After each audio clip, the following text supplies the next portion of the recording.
Hey guys, I am Puran Singh Rathore. I am cybersecurity enthusiast and I do bug bounty hunting. Today we will look at what is the OWASP and what are the top 10 vulnerabilities in the 2017 list. We will look into the top 10 and why it's useful. So let's start with what is OWASP. So if I say it backwards, uh, it's a project that has to do with the security of a web application and it's open. So it's open web application and security project. Now how it's open? To begin with, it's primarily run by volunteers who do the contribution for this project from worldwide. It's a non-profit organization. It has chapters and meetups in many different countries. Its headquarters is based in USA. To its intent and purpose, it's not a location dependent. They remain vendor neutral, so in order for OWASP and information they produce to be trustworthy, so they have number of rules in OWASP chapter in the OWASP guidelines on how to remain vendor neutral, so that the material and the information what they produce in the field of web application penetration testing uh, gets trusted worldwide.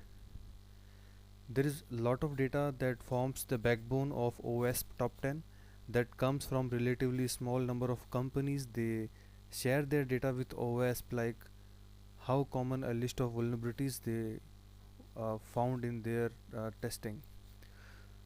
OWASP produces a collated open set of data that people around the world can use for free. They have a number of GitHub projects. Anybody can take part in most of them. They have the uh, even roles like doing translations for them. Anybody can go and take part in those uh, projects. All information they produce is free for use. OWASP play a role of central resource for web application security, and that is really important because industry is doing so many things in so many different ways. It can be confusing for people who are trying to learn and understand security. There are industry organizations like ISC or the Cloud Security Alliance. They each have their aims, and sometimes we have governments producing national security guidelines. We have universities and colleges parallelly producing information. So OWASP is kind of central resource that we need. Now coming to the next thing, what is top 10? It's really a list of top 10 most critical vulnerabilities in web application security. These are vulnerabilities that commercial companies have found in their work and have submitted to OWASP. They submit data carrying information like X number of web applications were independently tested by them or code reviewed, and they have found n% of a particular vulnerability. This information is useful when OWASP analyzes how common the vulnerability is. Other thing that is important here is if we fix these top 10 in our application, it does not mean we have no risk in our application. Possibly there are 100 plus vulnerabilities that can exploit a web application, and we should still test for other vulnerabilities. Other thing here is it's possible that a vulnerability is in top 10 is not a risk for your application. That can be because of designs framework of your application, and you might already have designed in a particular mechanism or a control that means, for example, SQL injection is not an issue for your application. In the same way, the framework for your web app, example any newer version of .NET that have number of controls which are built in, so through those controls those vulnerabilities are rectified, and unless you intentionally turn those controls off, your application is safe when it comes to some particular web application web vulnerability for which your web framework already has a control built in. Now let me open this document. where these top 10 vulnerabilities are listed. This is the document produced by OWASP in 2017. So these are the 2017 list, and these are the top 10, and this was the list in 2013, and you can see what changed from 13 to 17 list. Now the ranking of vulnerability in the top 10 depends on some factors like how common is the vulnerability, that's frequency, how frequent it is when the pen testing is done, and how frequent the testers found this vulnerability in their observations. How easy is it to exploit? Like uh, we have found the vulnerability, but to actually exploit it for a vulnerable means, like how long it can take, how complex techniques it requires to actually exploit it. Then next factor is how easy is it to detect, right? Like when a tester goes in and tests for this vulnerability, how long it might take for him to actually uncover this vulnerability. Like does it require a lot of techniques and a lot of time, or does it require any social engineering? These kind of things, like how long it takes to actually dig in and find this vulnerability. Then the next factor is the impact and output. Sorry, its outcome. So how much is the impact and the outcome of it?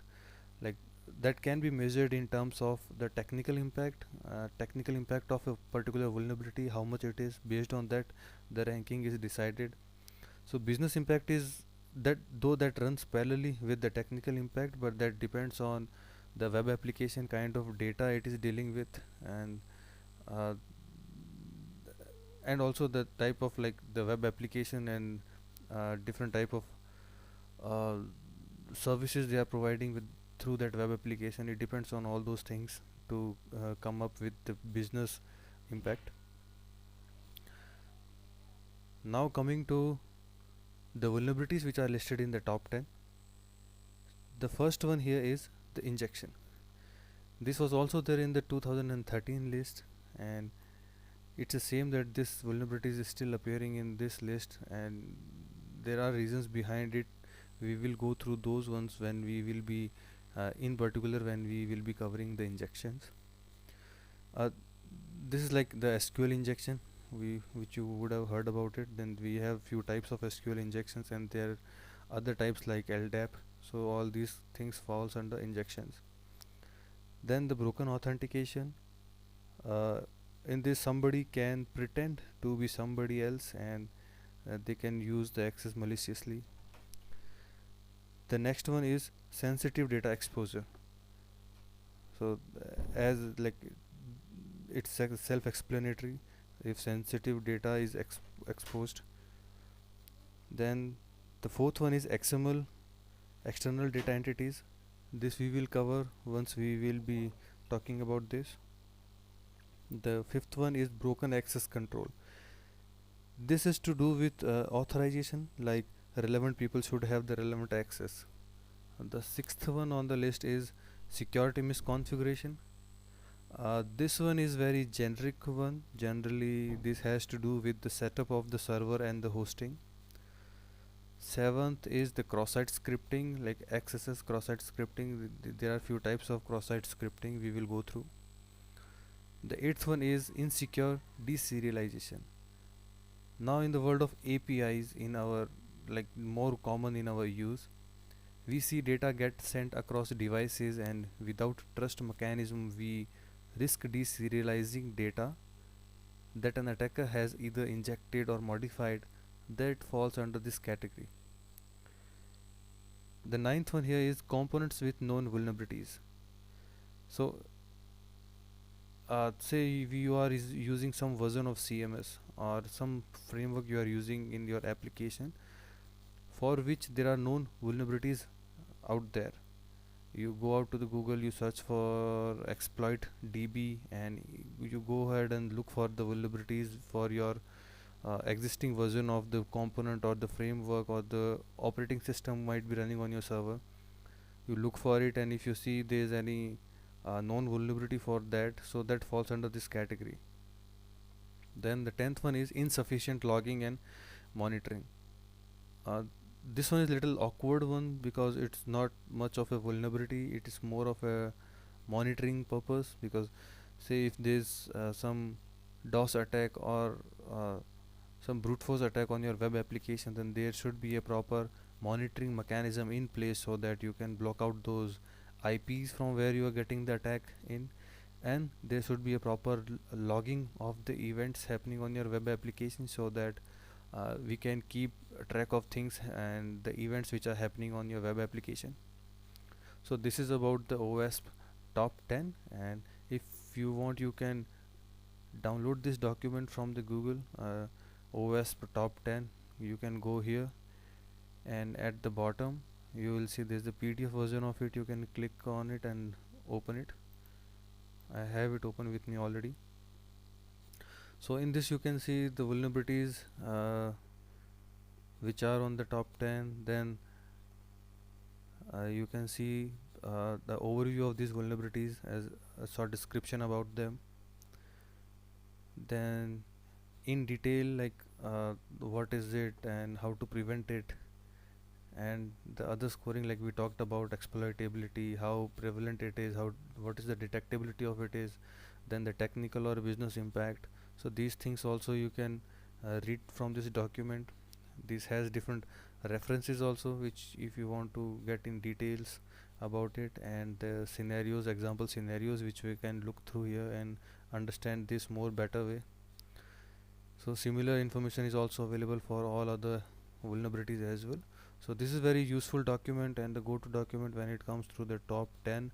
So this is something very important when we are doing web application penetration testing. Now let me take you to few other documents which are really important when we do web application assessment. So the first one is the OWASP checklist. Let me scroll down on this. You can see it has like 100 plus test cases which you can test for, and this is something OWASP expects you to test against when you are doing a web application assessment.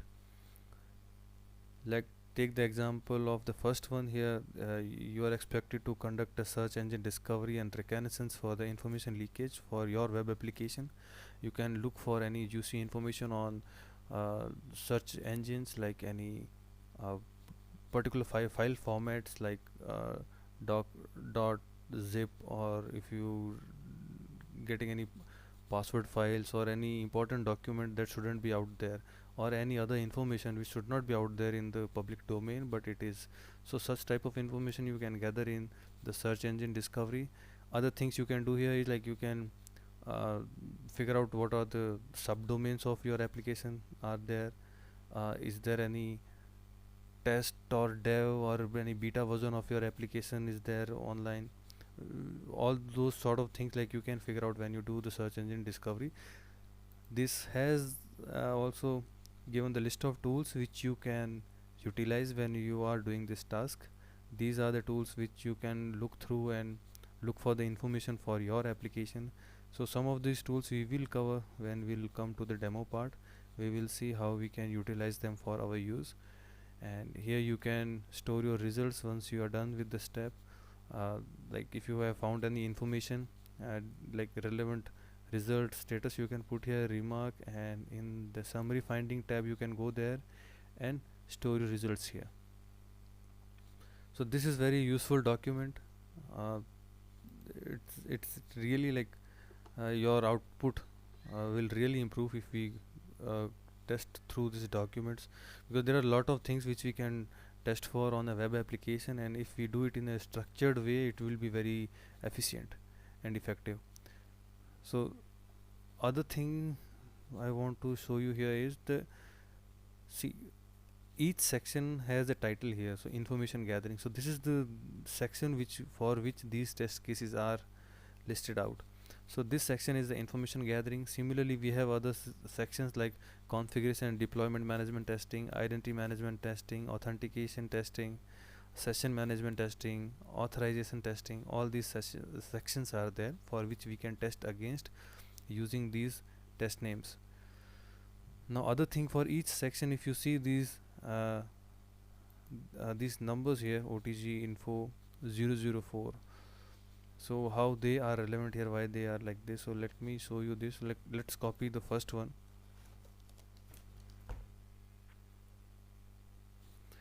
So now there is another document produced by OWASP called testing guide.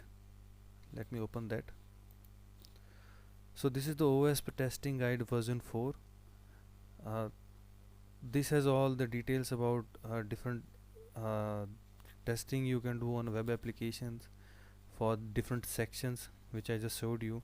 If we search for that particular test case here, so if you can see, conduct search engine discovery and reconnaissance for information gathering, uh, it's here. Then if we go to the details about it, so here all that you want to know about this uh, this step, then the objective of this, then how can we test for it, then it has also listed out few examples here,